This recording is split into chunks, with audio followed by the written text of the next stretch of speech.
Welcome to Blue Collar Mystics, the under-the-hood approach to the depths of human consciousness. So many mysteries, so little time, so many big words. That's why we aim to take the mystical and make it practical, usable in your everyday life. And you know, we want to hear from you. We want to hear your story. What happened when you started asking yourself the real questions? Like, who am I? What is this? Is it a hologram? Is this some kind of weird cosmic joke? Hey, these are the questions that we are trying to get to the bottom of as we explore the final rabbit hole together here as Blue Collar Mystics.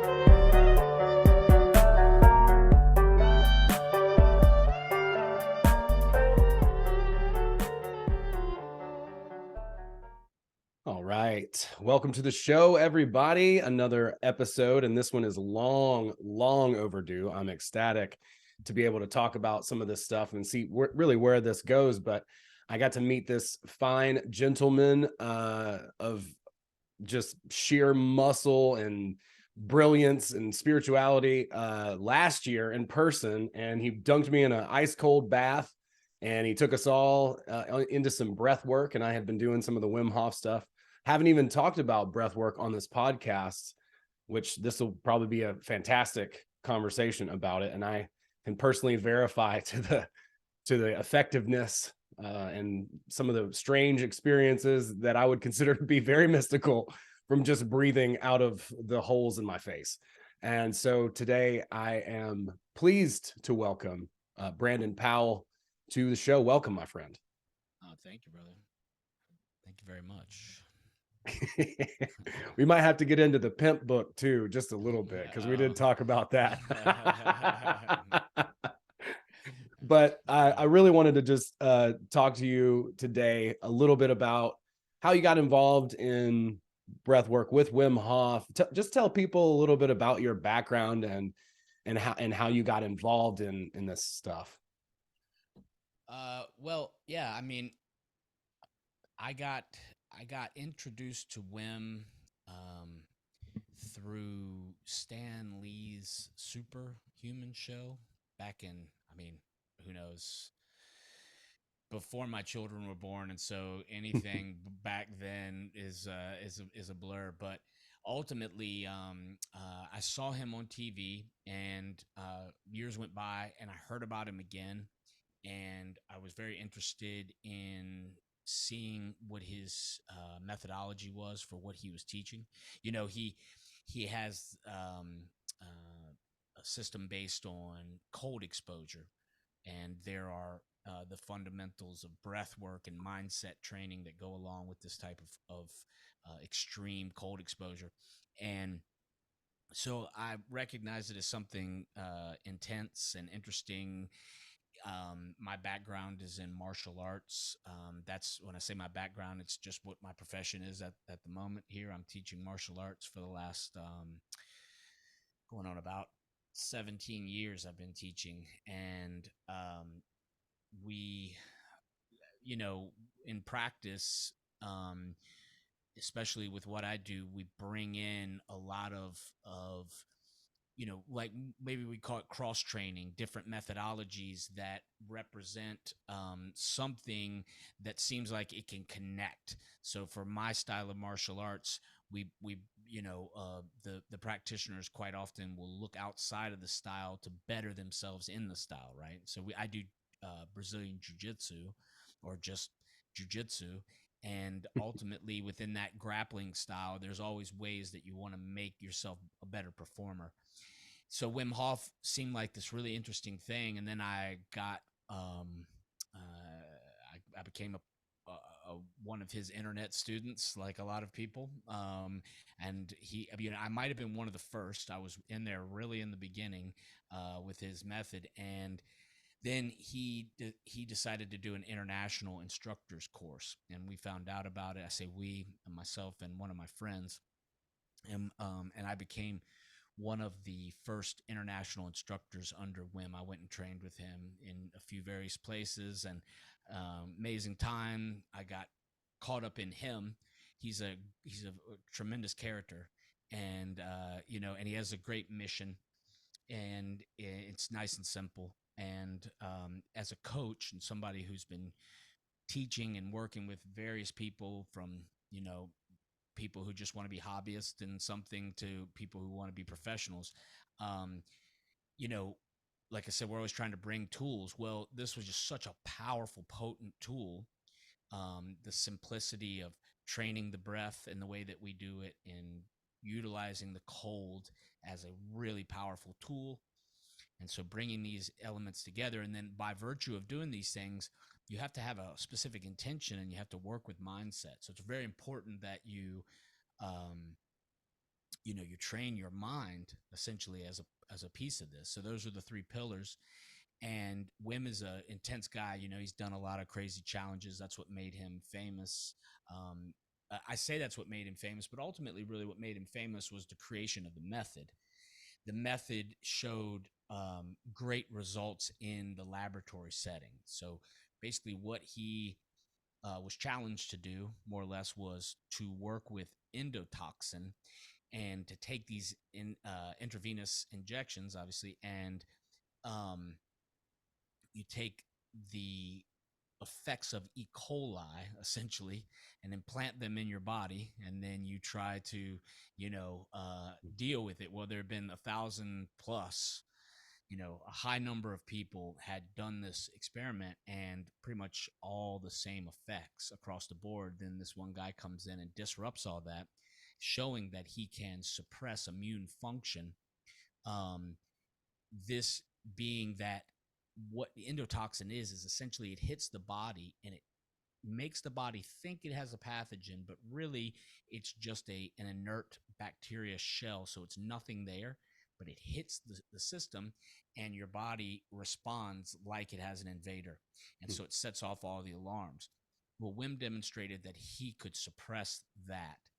And the value of this is that ultimately, people who have immune system dysfunction quite often have overactive, very destructive, like eating itself type of immune reaction, if that makes sense, right? And so Wim demonstrated the ability to be able to really, more or less, like tone the system, and so that your body acts efficiently and effectively. And I mean, the anecdote by people who train this method regularly, go through the rigors, um, the is that people don't get sick. At least not the nagging little things. The colds and the I don't know, the overreactions of the body. Again, it's this thing where your body's setting off all the fighting tools that it has, and arming itself for defense. And what we're demonstrating is, and I say this as an anecdote, but there is now a decade of research in this practice that demonstrates that the Wim Hof method gives you about an 80 to 90% reduction in flu-like symptoms. So, and this is a one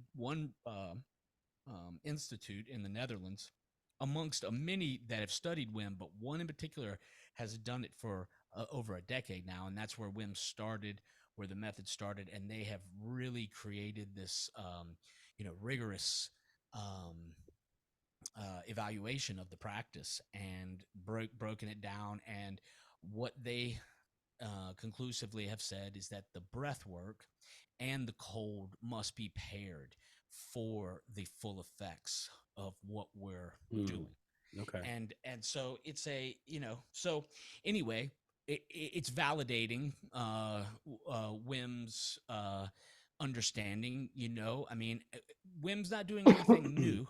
We've been getting in cold water for a very long time. But ultimately the cold has a profound effect on our body.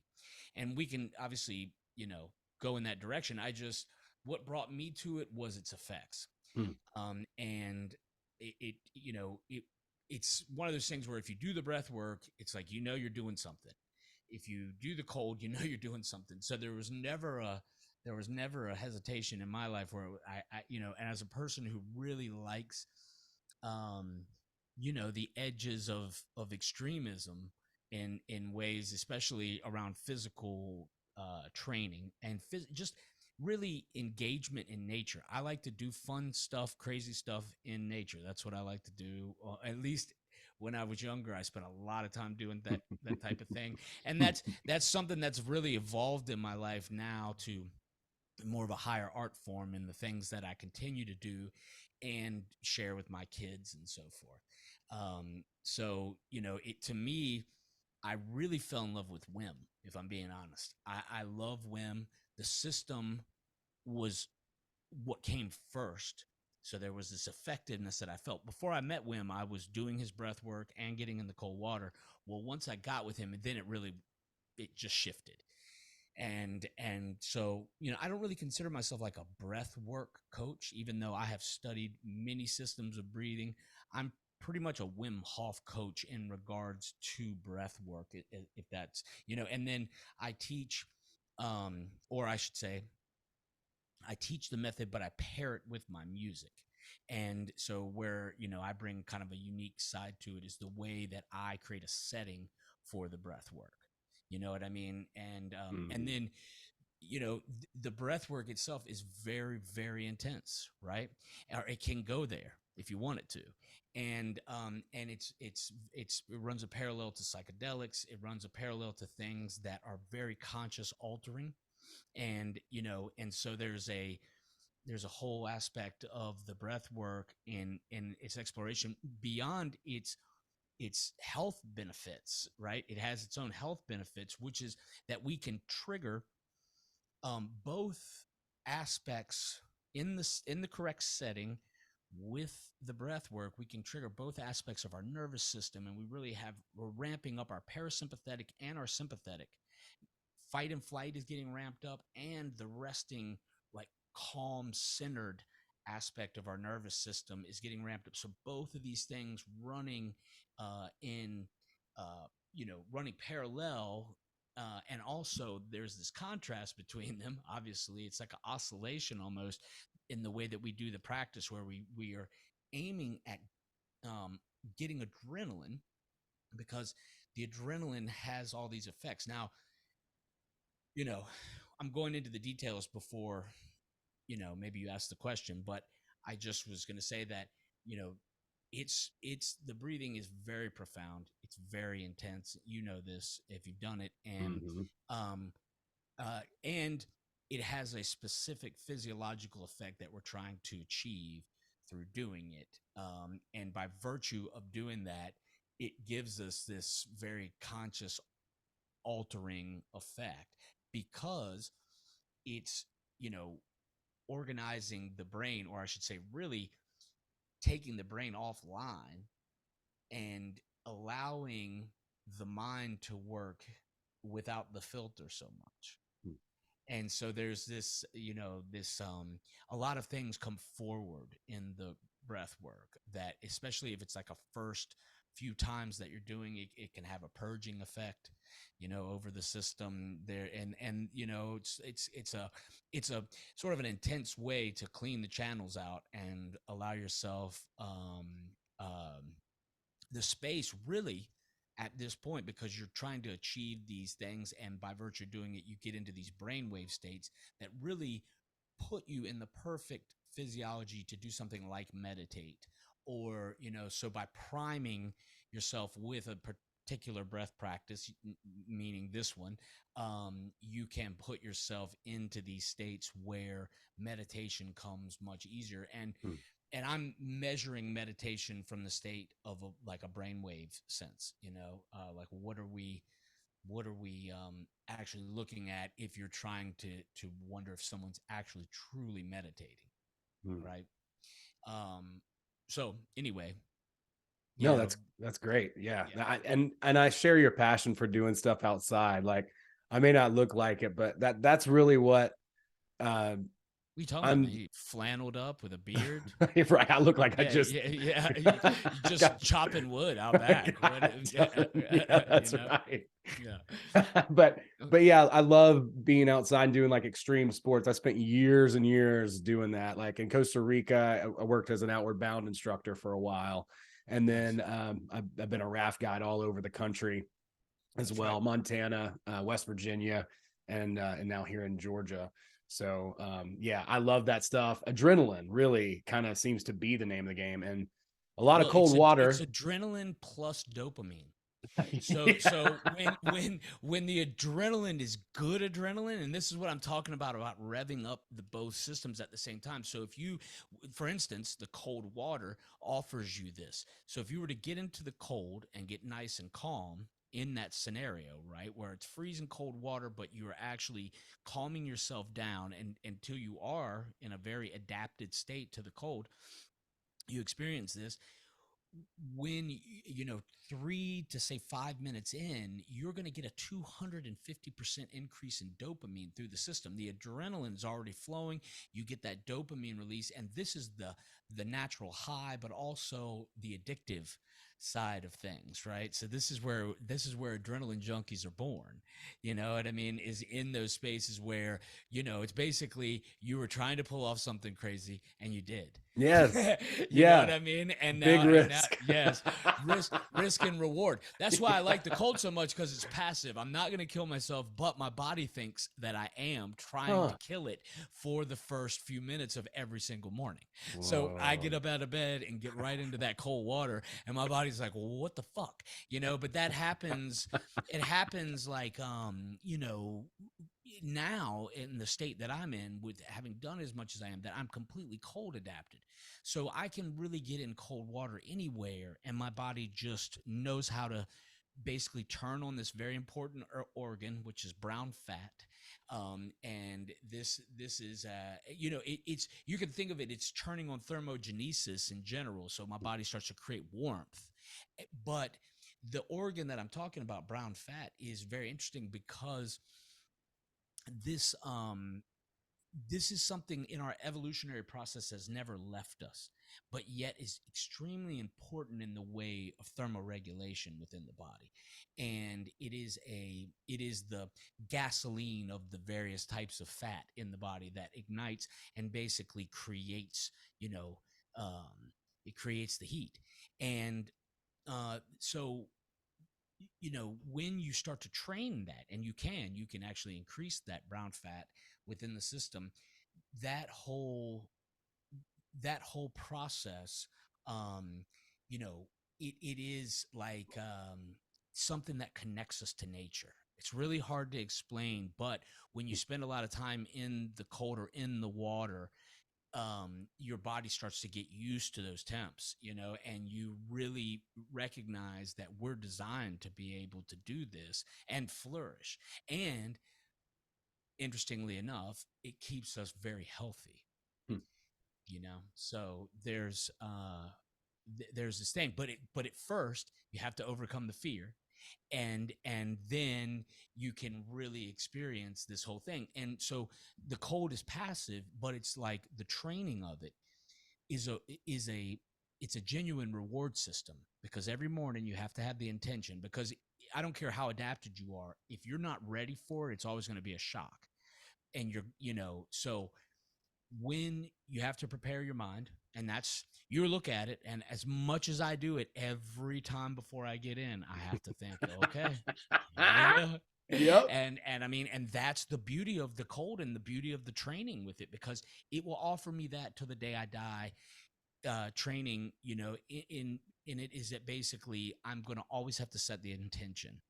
And so the intention is the mindset, and that function triggers so many things. So if you really have intention, all your body, like Wim, for instance, in the laboratory has demonstrated, just being in the presence of the ice, his body is already creating heat. It's already doing all of the things. His brain's organizing as it would when he's already going to be in the ice. So our nervous system knows how to get itself prepared, and it's essentially in the future. So we set that intention, and hence the magic, bro. It's Yep. and this is going to be, we're going to find magic on the mountain for real, because when we get up there and we get into that cold and we experience this in multiple forms, you find yourself, because you're Mm. so zeroed in, because your intention has to be there. So the mindset and everything has to be one with the moment. You have no choice, or you're going to get cold, and you're probably going to back down. If you want to move forward, okay, and now this is part of the nervous system training, is that your nervous system has a forward and a backward, right? And the forward is where the reward system is, at the end of the line. That's why we make that choice. Here we go. We're going forward with this, and we keep the intention. you know I mean, the other thing between forward and backward, I mean, backward, at least you live to fight another day. You do it again, you know what I mean? But there's the actual, what we call freeze, not to be confused with the cold, but freeze being this reptilian sense of, essentially, uh, panic overriding the system, to a point to where indecision now has occurred, and so the panic is controlling the indecision, and essentially you're in paralysis by analysis. Mm. It's the worst state to be in. We all know that, when we just can't figure it out. Usually It's like there's something, shock. yeah, it's something tethering us to that moment, that's like keeping us from being able to break free. But I think it's second guessing. So you have to move forward when you got to move forward. So Mm. the the the decision to get into the water and to go through the action, and to actually have to catch your breath, to have to regulate everything mentally, because it's a mental game, because ultimately it's just you and your breath, and getting your breath out of a panic breath and into a balanced state, to where now your body can start to adjust itself. And over time, just like anything, it has resilience, like our bodies do. So we build an internal resilience that is extremely powerful, because we're exercising smooth muscle all around the vascularity. It's really the only way to do it is through the cold. So we're exercising this muscle around the vascularity. It shuts down, but then it opens up. And that flex against the cold gives us a lot of internal, like I was saying, resilience. It's great for your heart, for instance, and your vascularity in general, respiratory system, all of these things that combine and connect. Another thing we're working that's really important is the vagal tone, the vagus nerve, and how it operates through all of our survival mechanisms. So that's what we're doing. We're connecting to our survival mechanisms, which is, they need to be exercised, because they're atrophying if they don't. And in comfort, and in a life that doesn't challenge those survival instincts, it puts us in a place to where, honestly, we don't know how to react to just about anything. Mm. I think it keeps our abilities to react to just about any type of stress in life in a very, like, sophomoric state, where we're not in a space where we're at our best. Mm. And by challenging ourselves in these ways, we hone and we allow this true ecstasis, where we're sidestepping ourselves, where we're literally, you have to kind of, I mean, you could be in the middle of conflict. You've got to be able to rise above it and look at yourself and everything else, and wonder what is the best course of action. And then the true leadership principles come in, where you're saying, okay, forward or backward if I have to. Retreat is necessary sometimes, but ultimately, if we're trying to achieve something, we have to move forward, and whatever that takes. Hopefully it's something that we can control, and it's something that is good. But as we move forward, we go through the process. We find adaptation to stress. And this is what the cold represents: is that adaptation to stress. And then from that point, once we've reached adaptation, then we take internal control. And that is very valuable, to be able to know that you're in control under the stress. It teaches you something, it teaches your body something, and it gives you something innately well, I should say it brings about the innate thing that needs to be exercised, needs to be trained. And so when you do that, you carry that with you. You know, I mean, if you build skill of any sort, Yep. you carry those things with you. You know what I Mhm. mean? And that's what this is. It is a skill, like learning how to eat is a skill. Like learning how, and when I say learn how to eat, it's not just shoving food in your face, but do you know how to eat the things you like, and do you know how to cultivate that food? And I mean, eating can be quite a high art form. Just about anything we do can be a high art form, It's right? true. Yeah. Innately. And these are things that are as primal as it gets.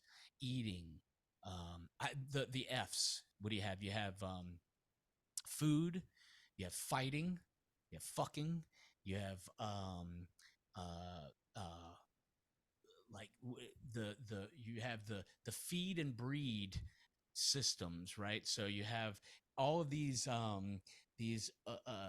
sides that allow you to basically really experience yourself in a state where you're not worried about having to fight for your life, right? So, you know, and all of these things, to me, that's why we search out comfort and uh trying to regulate everything as much as possible, because we want to experience these things to some degree, right?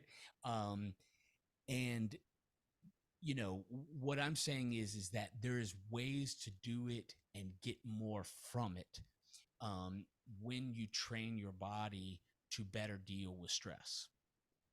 Yeah. You I know, think that's really well said. I see that in most all of the sort of spiritual schools as well, like whether it be Castaneda or recently I've been reading Gurdjieff, and there's a story that he's telling about this guy who's running away from, I think it's an elephant or something, and he like runs over a cliff and he's like hanging on, by the one branch, and there's a blueberry on it, and he eats the blueberry and he like, you know, has this amazing experience with it.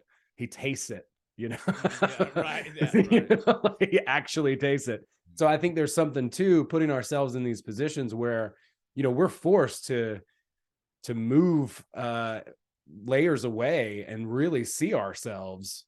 For me, it's in a split second where, a boat could flip over or whatever. And I don't know what I couldn't say in words what's so attractive about that experience other than the reward and that high that you get afterward, like that dopamine, I guess. I don't know. Adrenaline and dopamine, right? Like you were saying. Well, And we're then you're like, always, yeah. I mean, we're always going from A to B, so it's fun to reward it with a risk from time to time. You know what I mean? yes, yeah. I mean, you know, I think it's confronting too, and like you're saying about challenging ourselves and being able to handle stress, like that's important. When we were at the this last Magic on the Mountain, to me, something really big clicked. You're talking about this primal stuff, and we talk so much in spirituality about all of these things, but like we are innately equipped with all the stuff that we need. We don't need anything else, with this exposure, like you're talking about, to the cold. We'll get a little bit more into that. But the breath work is something that I've had direct, and I've done the cold thing once with you. And I can also say, because I take cold showers too, and I never want to do it, right? Like, but at the end, I do like a cold shower.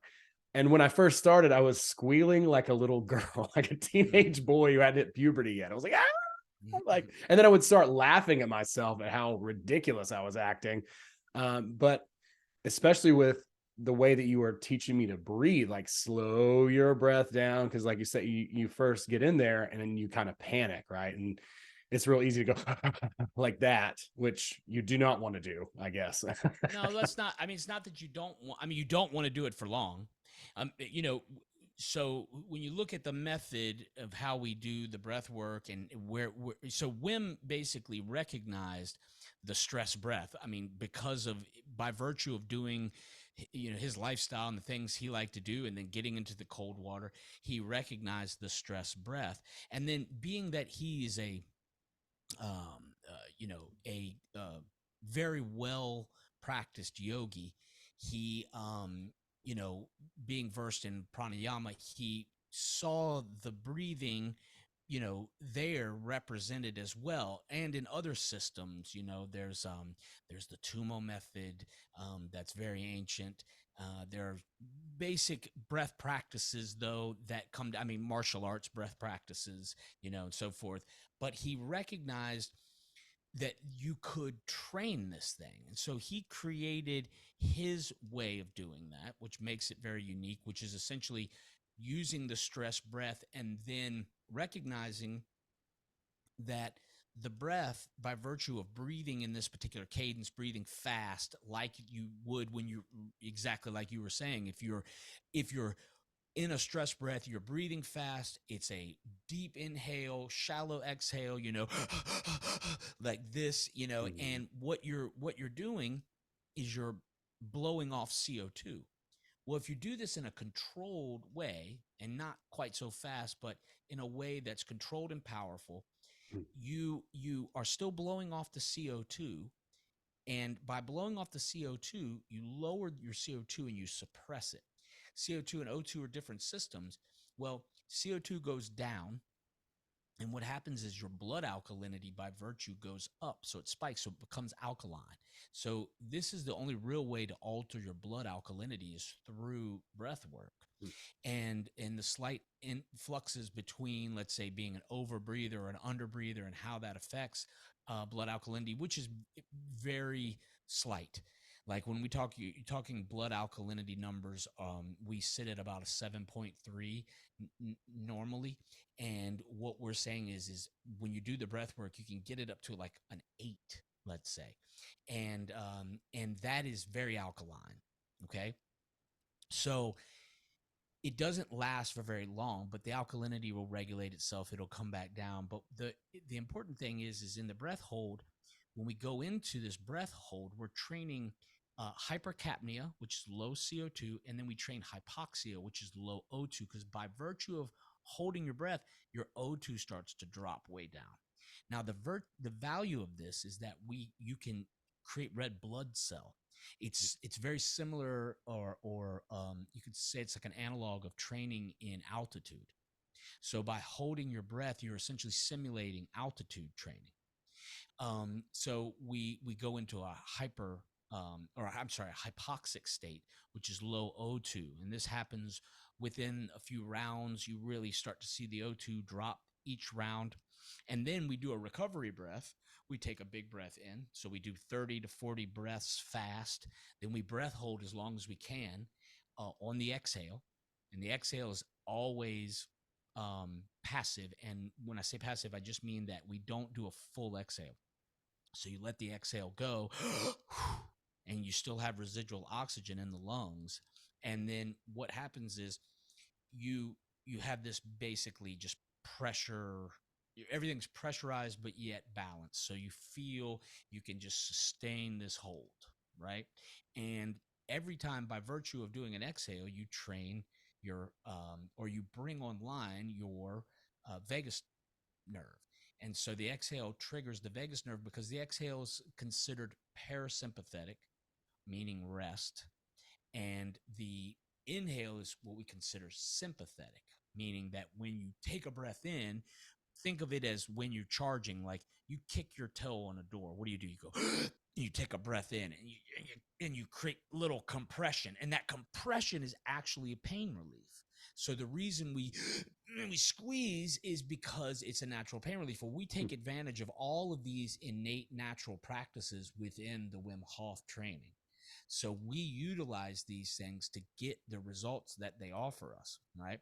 And the the the breath hold can be done in different ways, but ultimately the way that we teach as a foundation practice is, or fundamentals practice, is to say that you do all your exhales on the hold. I'm sorry, all your breath holds on the exhale. And like you were saying in the cold, I was telling you to breathe out and focus on your exhales, because the exhale de-escalates. The exhale is what brings us out of stress. So if you, to be honest, if you're in a fight or flight state, um, if you're in the fight state, you're going to be, or the flight state, you're going to be breathing fast. like I was saying, in the freeze state, you actually want to utilize, um, you want to utilize uh, um, the over breathing, the faster breathing to actually to stimulate yourself. So a lot of times soldiers are taught various breathing techniques for Mm, when they come under fire, because they go into these states where they freeze up, and so we use the breathing to really help bring ourselves out of these states. mm, Okay. But when you're in a complete panicked state, when your system is override with panic and you can no longer perform due to panic, we actually want to de-escalate you out of that state. So you want to really focus on exhaling, long exhales, continuous exhales, shorter inhales, breathing exhales out as long as you can. So when you're catching your breath, and what I mean by that is like learning to control it under stress. So you get into the ice bath and you like this, and you're breathing, and everything is on that inhale, right? Because you're trying to get an inhale in, but it's really that you should be focused on the mm. exhale, right? So the panic sets in, and you can't figure out why you can't catch your breath, right? And so the mind starts to really spin. I'm dying. I'm losing Huh. control. This is like Holy the shit. ego panic. All these things are happening, and you Right. see people bail out of the cold immediately, right? And because they're, but if you can just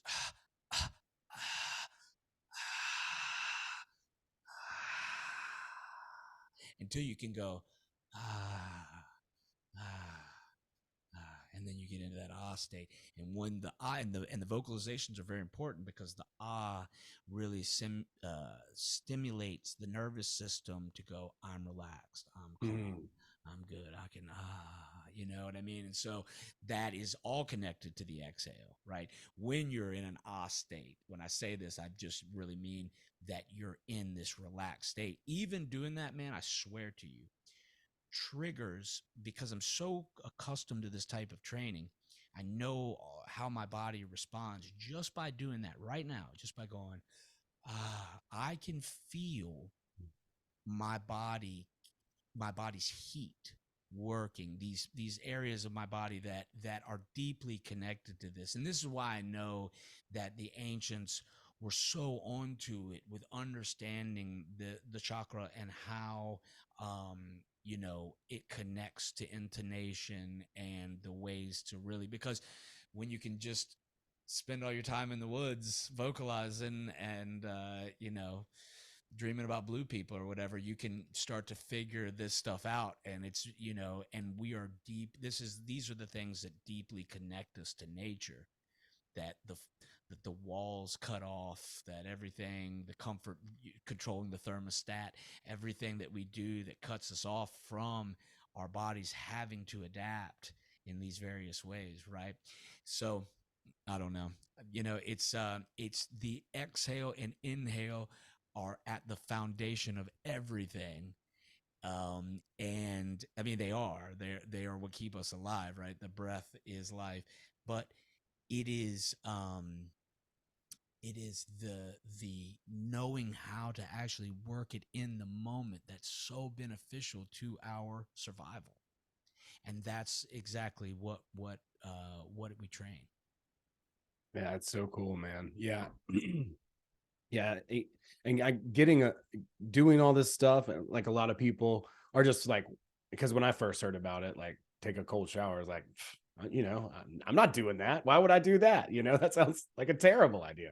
But when I started doing the breath work, and then I did the fundamentals of Wim, and I even just use, like, there's like a easy relaxation technique where he's just like, just breathe out and exhale through your nose and hum basically as you're breathing out through your nose. And I do that all the time before I go on stage, or like if I get nervous, just to be like, just to, like you're saying, when you release and you say like that, then your whole in I just tried it too, just because and I would have never noticed that myself, but I know it is true. It happens all the time, just like that sigh that we do. It's totally subconscious, but back to the idea that really everything that we have innately is, we're on board, man. It comes standard with some amazing equipment, and it's cool as shit that you guys have been figuring out how to use it and how to tune in better, how to, become more self-aware.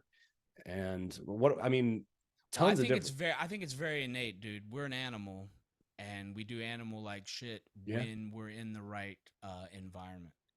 And our, like the humming, for instance, that Wim talks about, humming is another great way to directly connect into your vagus nerve. Hmm.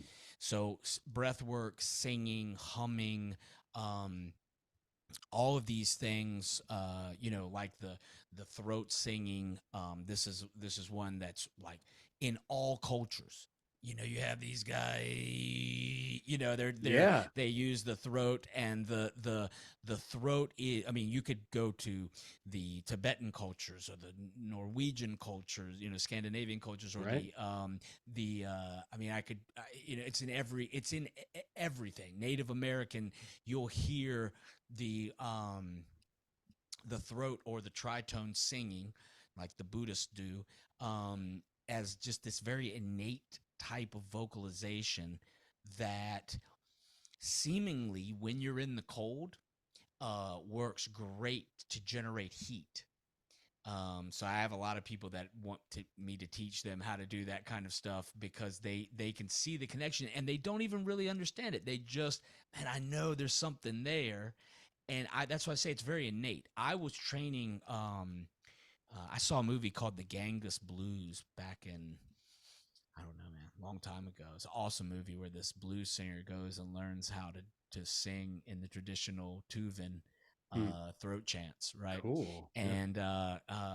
And I just was inspired by that movie, and as a vocalist and somebody who's been singing in bands, and grew up with singers, I'm just always doing vocal stuff, and so I was really fascinated with it, and I started practicing, and then, you know, synchronistically, I started training in the cold years later, and this whole thing just makes perfect sense. And so Wim does a lot of the throat singing, and when he was studied in 2018 in Michigan, University of Michigan did a brain study on him, and he was put in an fMRI machine, and he was put in this suit that was like the inverse of a wetsuit. The water was trapped beneath the suit, running over the surface of his skin. So the suit contained the water, and they circulated 50-degree water around the surface of his skin, um, to basically see how his brain would perform uh, in regards to the cold. Right, they're studying what does his brain do when he's with this method. What's up with it?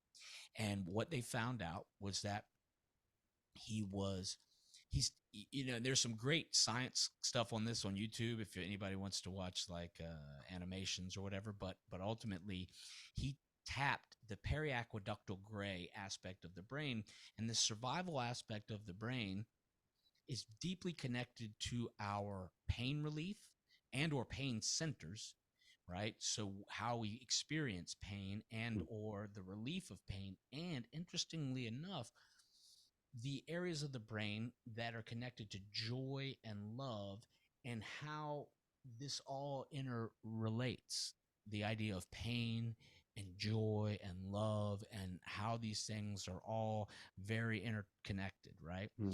And so Wim he lights up these aspects of the brain under intention, and he essentially, um, through just the priming of the breath and intention. So, I mean, and he would tell you, what did you do in that machine? Because they stick him in an fMRI, so he can't move around.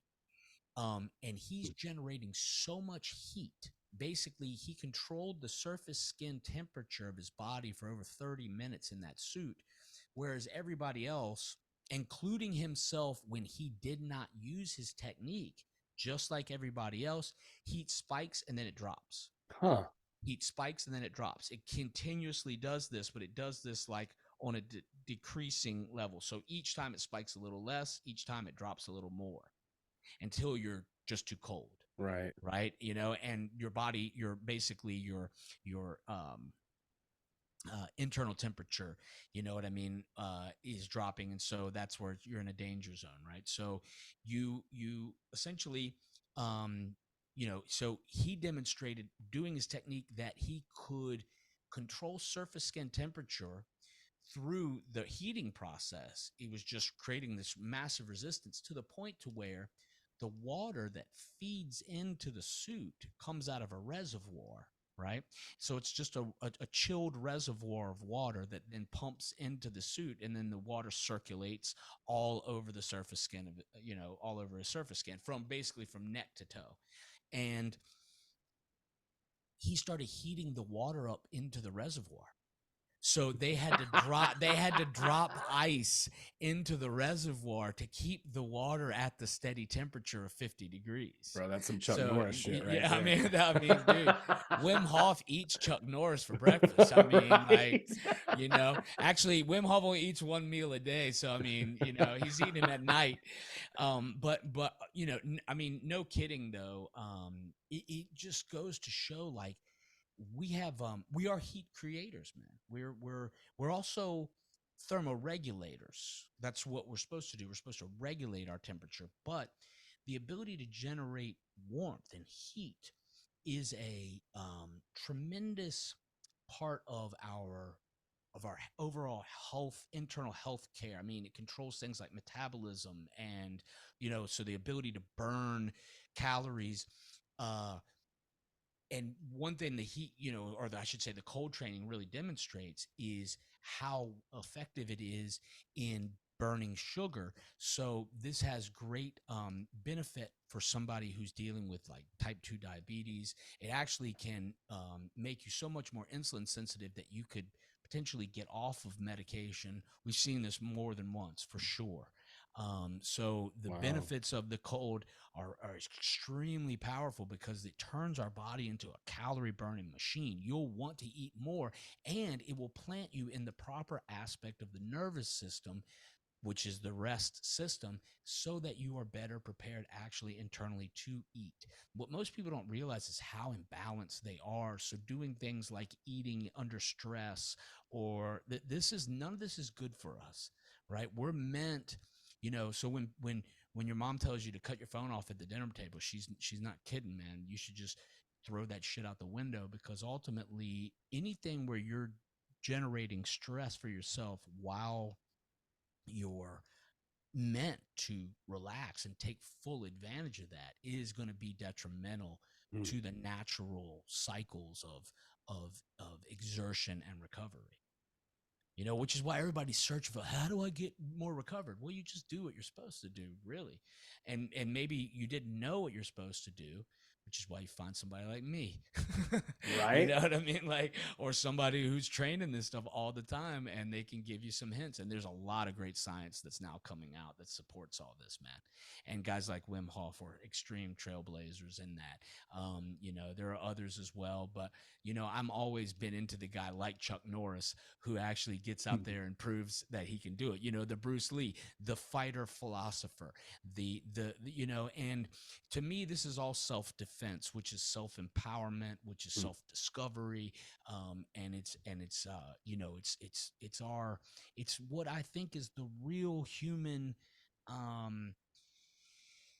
don't know. It's at least experiencing what the potentials are for the real human animal, and the human that existed for hundreds of thousands of years in the hunter-gatherer cultures that still exist today. I mean, these guys really fascinate me, and their techniques and practices. And I'm not saying they got it all figured out, but they definitely have some tremendous knowledge that for some reason we've left behind, still, very actionable.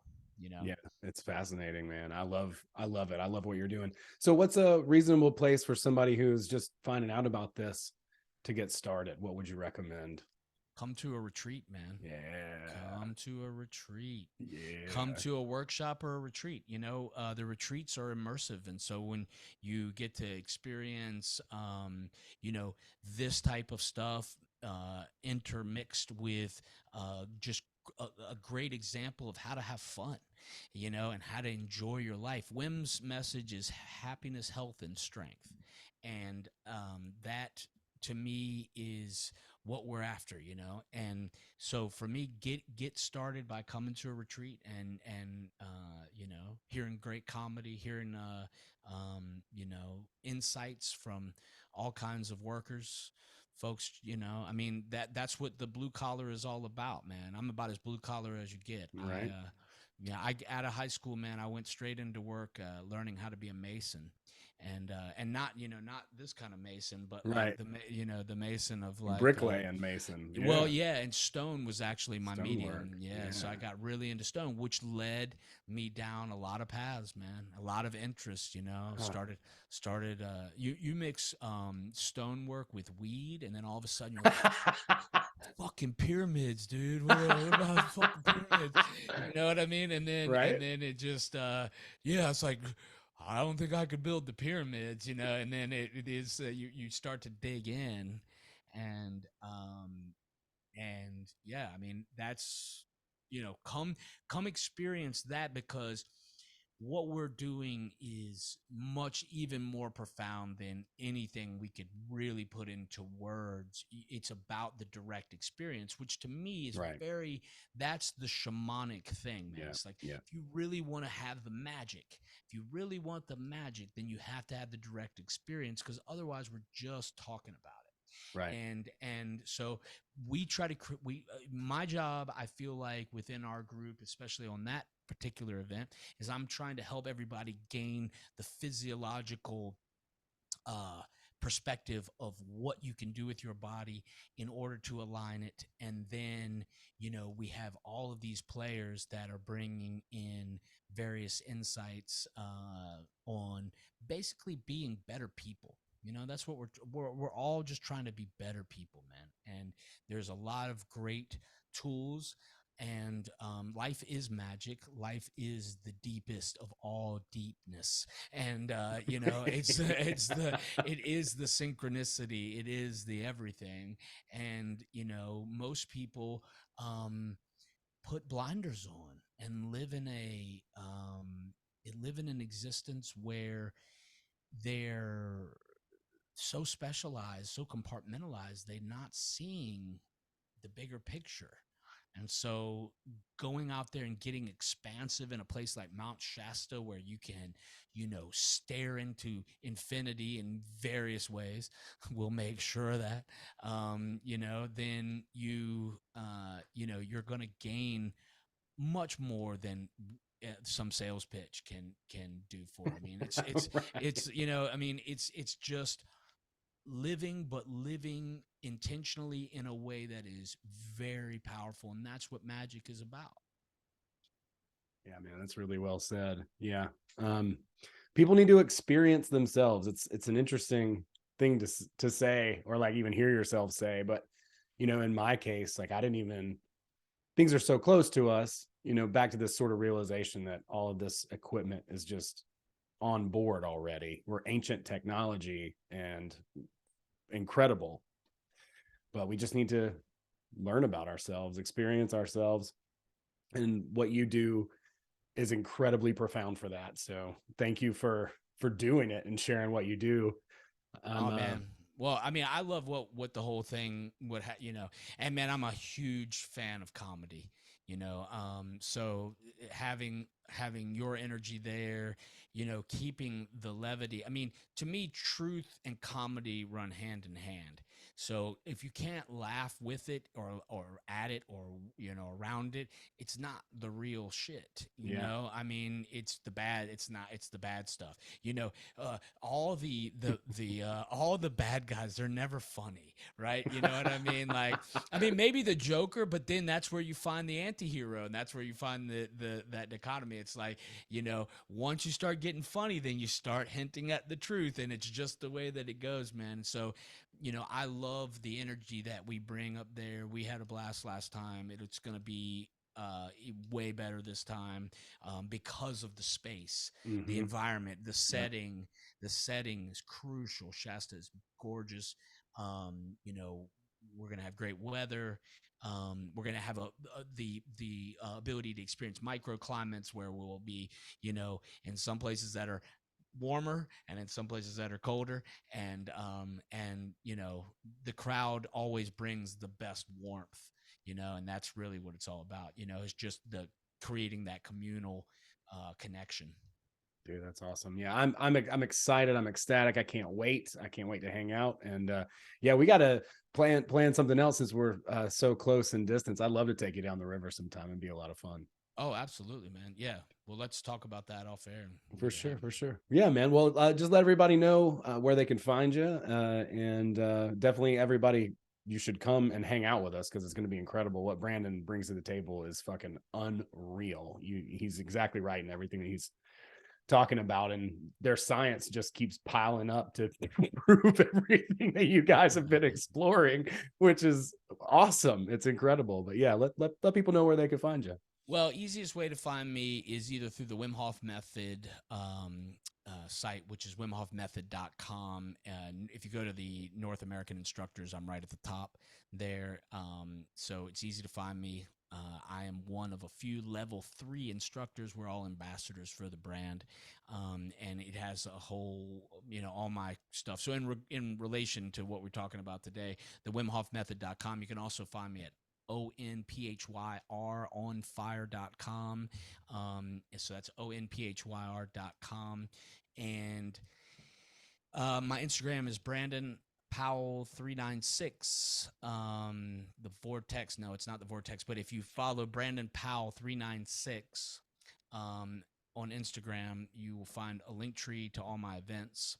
The 396 represents the Vortex. We can talk about that at Magic on the Mountain Hell and yeah.